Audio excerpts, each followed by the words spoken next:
Good morning.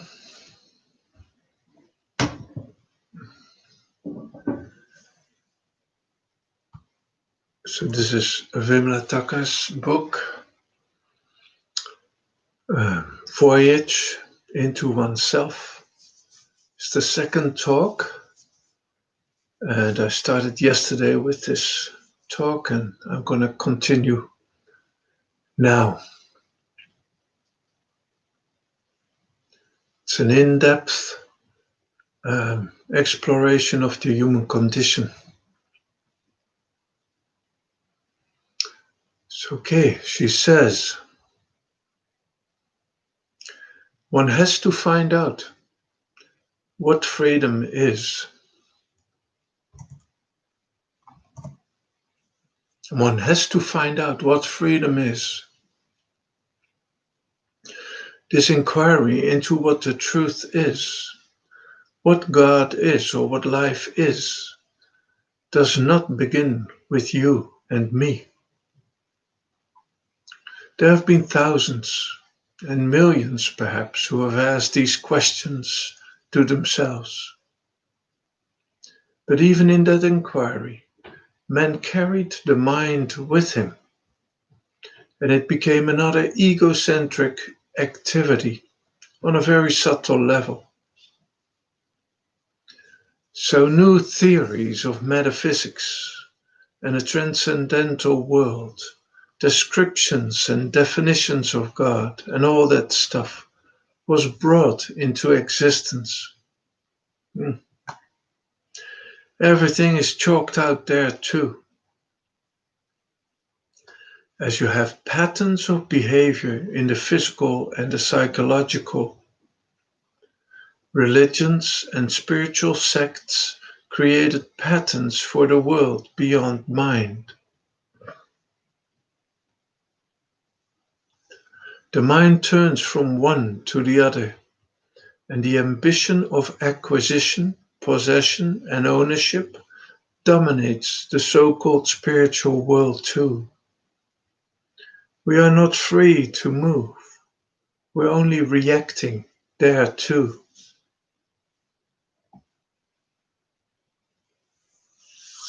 The challenge is to brush aside everything that mind has created and find out if there's anything beyond mind at all. If there's any dimension of life in which one could grow, live, and move from there, where one will not be victimized by the content of the subconscious or the unconscious. The challenge of freedom is a very serious challenge. It is not revolting against superficial structures and traditions. It is a revolution deep down in the psyche.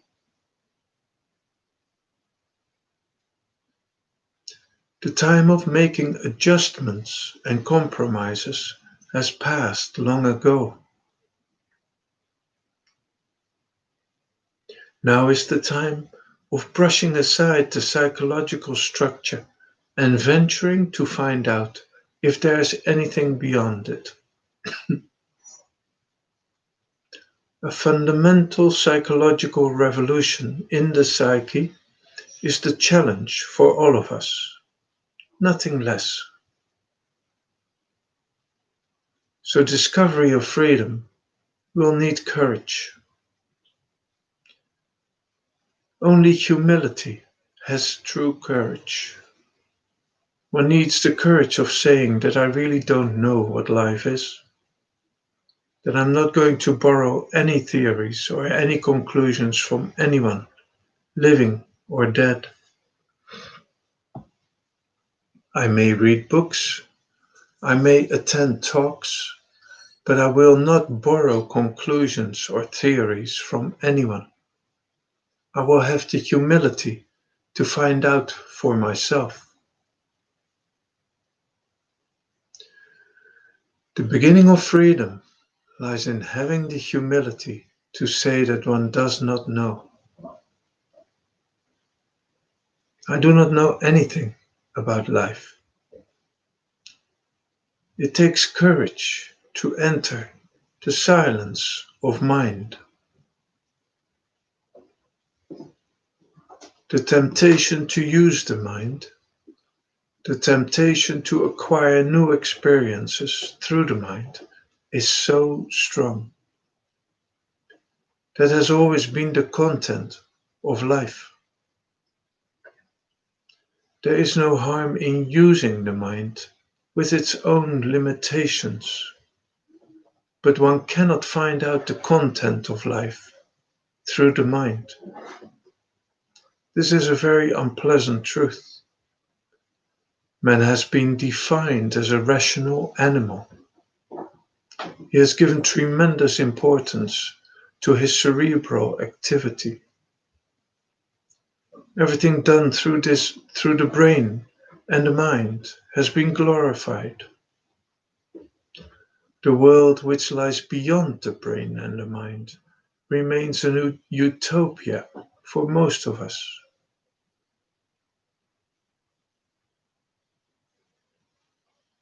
Awareness that one does not know anything already opens the door to the dimension of silence. It is only well-informed minds, clever minds, which start maneuvering even in the world which is beyond the mind. A humble mind, a modest person says, I do not know. My mind cannot understand it. Nothing is left for me now to do. To arrive at a point when the ego cannot function is the point which is really the springboard on which an inquirer of truth has to stand completely devoid of all the layers of knowledge and experience. One has to stand in the nakedness of humility. In that silence, in the total cessation of mental activity, a new dimension comes to life. It is neither instinct nor intellect. It is the totality of energy coming back to its source. Total energy starts functioning. It starts operating.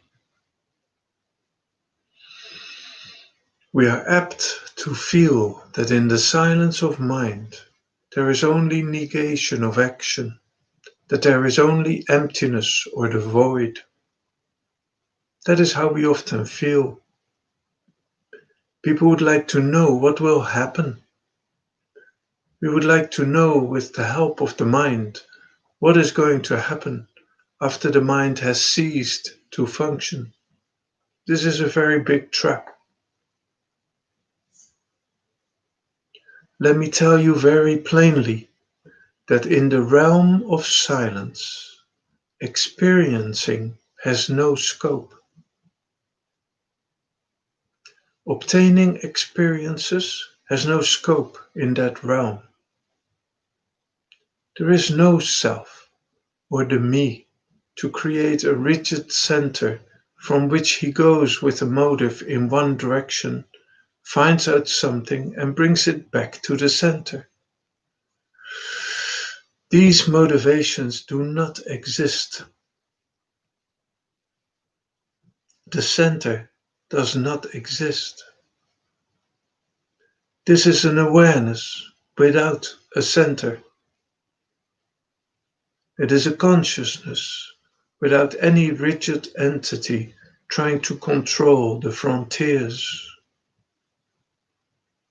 The only thing one could possibly say is all the energy dissipated, scattered through thoughts and emotions, comes back, and it is one whole. That which was fragmented comes back to its roots, and is one indivisible whole, and moves in its totality. It is the beginning of a free life.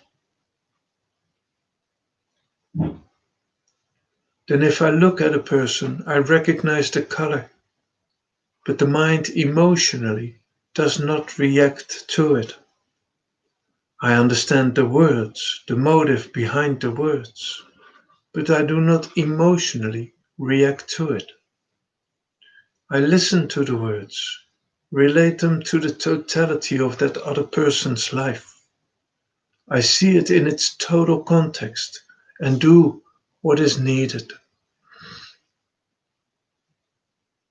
Formerly, I was not free to move, as anger would come up and dictate a response. I would get annoyed and irritation would twist and distort the response. So I was a victim of the subconscious. Now, when I have allowed the mind to become quiet, I intelligently understand not only their content, but simultaneously their relation to the totality. I also see the mind reacting, the emotions coming up. I relate it to the totality of my life. I see all this in one sweep of attention. Both subjective and objective are comprehended in their totality. So the response comes from a different level of awareness altogether. It is neither conditioned by the subjective nor by the objective.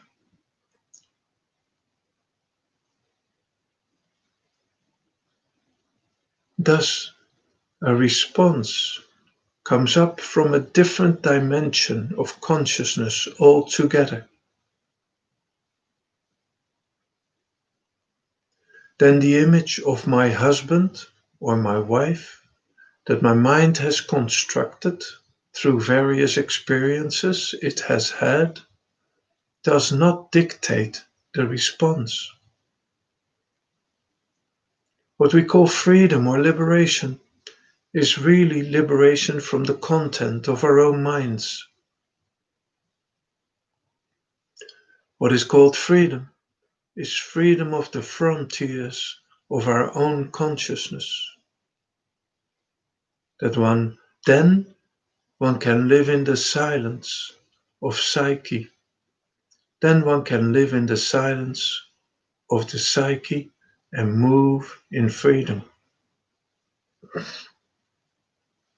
To me, this is the essence of life, the essence of religion. The whole perspective then changes. The nature of response to life changes. Collective relationships, which are merely the extensions of individual life, also change.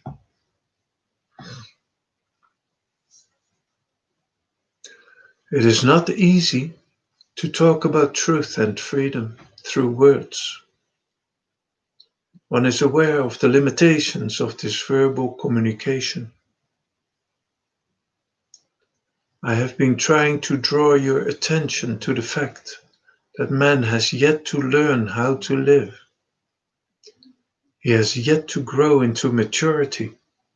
He's like an unripe fruit today, bitter and sour in parts. Therefore, there is so much hatred and violence in the world. There are so many wars. There are so many tensions collectively and individually. The life that we are living today is really a big mess. Man has yet to learn how to live. He has to find out that living is moving in freedom. Man is bound by the content of his own knowledge and experiences. He has to find out how to set himself free from the content of his consciousness. No one else can do it for him. He has to launch on an inward journey.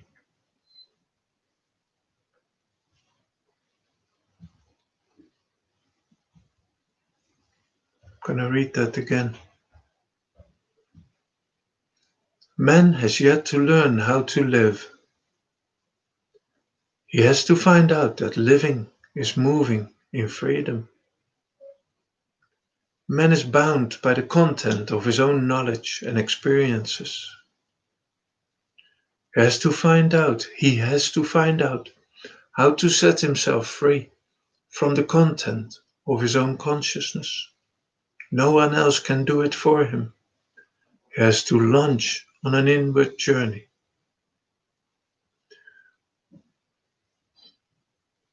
On this inward journey, he cannot take the mind with him, because it is the mischief maker. It is the creator of all distortions. So he has to learn how to be silent. He has to learn how to allow the mind to be totally quiet. That is what meditation is. It is the silence of the total psyche. It is cessation of total mental activity. This is the psychological revolution needed today. Unless we are free of our own minds, I do not think that religion will come to life. I do not think that a new human society will be created unless the human being is free.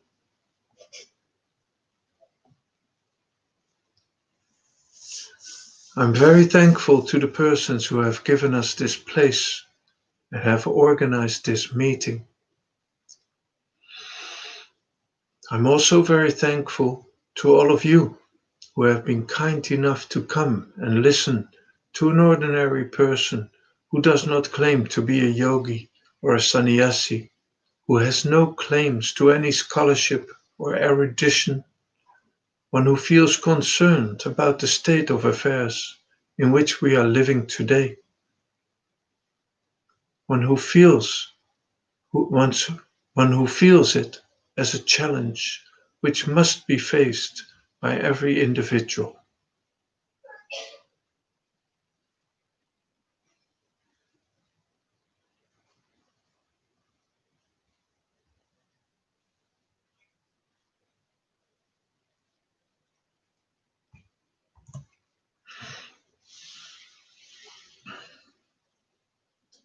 I think till so far it's the end of the talk.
So I wish you a very good day. Bye for now.